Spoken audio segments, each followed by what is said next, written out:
Hi guys, my name is Victoria and I'm glad to see you in Ventus tutorials. Today I want to show you how to create Kubernetes cluster in Ventus Cloud Portal. And believe me, this is not much more complicated than creating a usual virtual machine. So let's start and enjoy. For creating a new Kubernetes cluster, you need: on the main navigation panel, go to Cloud and choose Kubernetes.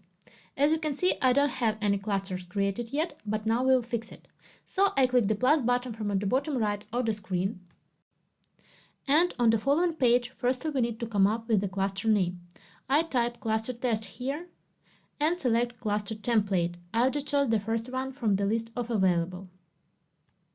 After that, on the next page, we need to fill in the following fields: master count and node count. I don't need a large cluster, so I created with one master and one node. Docker volume size. Here I will leave the default value of 50 and also timeout. Let it be the default value too. Next field is about node flavor. As we decided that we don't need a big cluster for testing our portal, I will change it on VC2. And about master node flavor, let it be also VC2. The last non-selected field is key pair, and here I choose my previously added SSH key test. So that's all well done. Let's hit create cluster and the new Kubernetes cluster will be added in about 5 minutes. Now we see that my newly created cluster appeared on the Kubernetes page. And if you click on the cluster box, following page will open where we can find all details about our Kubernetes cluster. For example, cluster test. This is the name of our created cluster. Create completed. This is the status of our cluster. And the first tab here is info, where you can find your cluster ID, date of creation, date when it was updated, and the cluster template.